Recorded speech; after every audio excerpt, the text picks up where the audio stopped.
Batman foi lançado há 36 anos. Um dos primeiros filmes clássicos de super-heróis e um dos mais populares do diretor Tim Burton.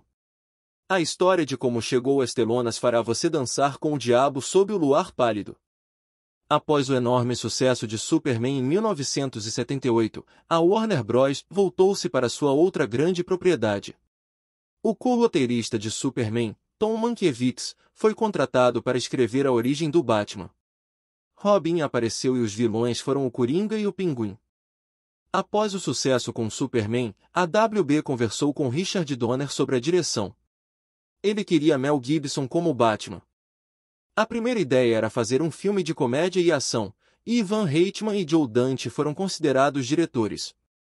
O estúdio supostamente queria Michael J. Fox ou Ed Murphy como Robin, John Lithgow como Coringa, David Niven como Alfred e Bill Murray como Batman. Com o lançamento previsto para 1985, o projeto foi arquivado quando o produtor Michael E. Uslan foi contratado para outros trabalhos. Ficou acumulando poeira por 2 anos até que o produtor John Peters o retomou. Peters conversou com David Cronenberg sobre a possibilidade de dirigir, mas ele recusou. Após o enorme sucesso de Pee Wee Herman, Peters conversou com Tim Burton. Ele disse que aceitaria o trabalho se ele e sua namorada artista, Julie Hickson, pudessem reescrever o roteiro. Burton e Hickson escreveram um tratamento de 30 páginas e contrataram o jovem escritor Sam Raimi para escrever o roteiro, com rascunhos posteriores de Warren Spahn. A WB não ficou convencida com o roteiro, mas quando Beetlejuice, de Burton, fez um grande sucesso, eles deram sinal verde para Batman. Tim Burton se encontrou com vários atores para interpretar o papel principal, incluindo Pierce Brosnan.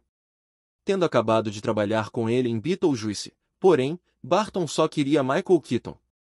John Peters concordou com a escalação de Keaton, mas a WB não. Vendo Keaton como um ator cômico, eles acharam que Burton estava planejando retomar a ideia da comédia. Consideraram demitir Burton, até que ele lhes disse que sua visão estava longe de ser uma comédia. O anúncio de Keaton no elenco causou polêmica entre os fãs de quadrinhos. 50.000 cartas de protesto foram enviadas ao Warner Bros. E o co-criador do Batman, Bob Kane, questionou abertamente a escalação.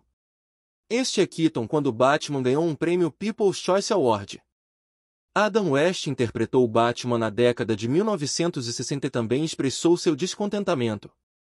Não com Keaton, mas sim que queria interpretar o próprio Batman. Ele tinha 61 anos e disse que, quando soube da escalação de Keaton, chorou por 1 hora. Para se preparar para o papel, Keaton pesquisou sobre morcegos, morou sozinho em Londres por 1 ano e estudou 2 textos, os quadrinhos clássicos de Frank Miller, Batman, O Cavaleiro das Trevas e Batman, ano 1. Keaton e Burton discutiram longamente como Bruce Wayne manteria sua identidade em segredo. No fim das contas, Keaton decidiu dublar a voz do Batman em um tom mais grave do que a de Bruce Wayne. Isso se tornou uma constante nas interpretações do personagem nas telas. Keaton criou a famosa fala "Eu sou o Batman". A fala do roteiro era "Eu sou a noite", mas Keaton improvisou a fala e Burton gostou. Ao escalar o Coringa, John Peters sempre quis Jack Nicholson. Burton também, mas também conversou com Willem Dafoe. As conversas com Dafoe fracassaram e Nicholson demorou e pareceu desinteressado. Burton abordou Robin Williams e ele concordou em interpretar o Coringa. Ao saber disso, Peters voltou para Nicholson e disse que estava prestes a perder o papel. Nicholson concordou em participar do filme, e Williams se recusou a trabalhar com a WB novamente até que eles se desculpassem. Nicholson teve que ficar 2 horas na maquiagem para se tornar o Coringa. Ele odiou tanto que tiveram que trazer fitas de jogos de beisebol para mantê-lo entretido. Nicholson dava suas luvas do Coringa como presentes autografados. Isso frustrava o figurinista Bob Ringwald, que precisava fazer outro par. Nicholson prometeu que pararia, mas nunca o fez. Ringwald estima que refez as luvas mais de 100 vezes. Nicholson recebeu uma porcentagem da receita bruta do filme. E, devido à sua enorme arrecadação de bilheteria, ele arrecadou cerca de 60 milhões de dólares. Michelle Pfeiffer foi convidada para fazer um teste para interpretar Vicky Vale.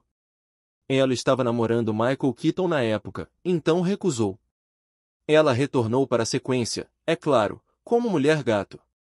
Shen Yang foi então escalada para interpretar Vicky Vale. Infelizmente, ela quebrou a clavícula praticando equitação para uma cena e teve que desistir. Barton havia conversado com Kim Basinger antes.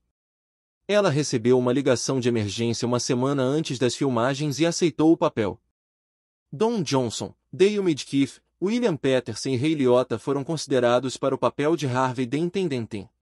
Barton queria Liotta, mas ele estava em negociações para fazer Os Bons Companheiros na época. Barton então abordou Billy Dee Williams. Ele aceitou o papel com a condição de que, em seu contrato, ele voltasse a interpretar o Duas Caras. Quando a WB estava selecionando o elenco para Batman Eternamente, teve que comprar o contrato de Williams para contratar Tommy Lee Jones. Barton tinha dislexia e não havia lido nenhuma história em quadrinhos do Batman. Para entender a mitologia, ele estudou a história de origem do Coringa, de Alan Moore, A Piada Mortal.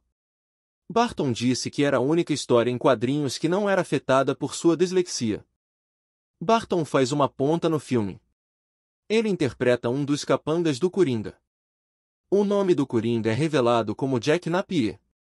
A expressão foi inventada para o filme como um trocadilho com a palavra jacanapes, um termo do inglês antigo para um idiota que se parece com um macaco. Bob Ringwald desenhou o bate-traje. A instrução de Burton era nada de meia calça ou spandex. Ringwald estudou mais de 200 histórias em quadrinhos. 28 trajes, 25 capas e 6 capuzes foram criados a um custo de $250 mil. Havia algumas miniaturas incríveis em exposição. Tanto Gotham City quanto Batman foram criados como modelos em escala. A WB queria que John Williams compusesse a trilha sonora, mas Barton queria Danny Elfman. Para conseguir o trabalho, ele compôs o famoso tema principal de graça e, quando o estúdio ouviu, ficou convencido. John Peters sempre quis que uma trilha sonora pop fosse escrita por uma estrela. Ele conversou com George Michael. Ele queria Michael Jackson, mas não conseguiu se comprometer. Então, ele recorreu à Sua Majestade Real, Prince, para compor a música. O Batmóvel foi projetado por Julian Caldow. Ele se inspirou em histórias em quadrinhos e também em O Pássaro Azul, de McClough Campbell, que estabeleceu o recorde de velocidade em terra em 1935. O Batmóvel tinha 6 metros de comprimento, 2,4 metros de distância entre eixos e pesava 1,5 tonelada. 2 carros funcionais foram construídos, e quando Burton o viu, perguntou, cadê a porta? É por isso que ele tem uma cabine deslizante. Com o roteiro sendo reescrito, não houve clímax. Peters tinha visto o fantasma da ópera e disse a Burton para terminar o filme em uma catedral. Sobre as filmagens, Barton disse, Jack diz, por que estou subindo todas essas escadas? Para onde estamos indo? Tive que dizer a ele que não sabia. Para testar o trailer de 90 segundos, a WB o exibiu em um cinema na Califórnia para um público desavisado. O trailer foi aplaudido de pé e a WB usou essa história para promover o filme. Batman arrecadou $40 milhões em seu fim de semana de estreia, a maior arrecadação de todos os tempos. Nos Estados Unidos, foi o filme de maior bilheteria de 1989. Tornou-se o filme do Batman de maior bilheteria e a adaptação cinematográfica da DC de maior bilheteria. Para finalizar, algumas ótimas fotos dos bastidores do set de Batman.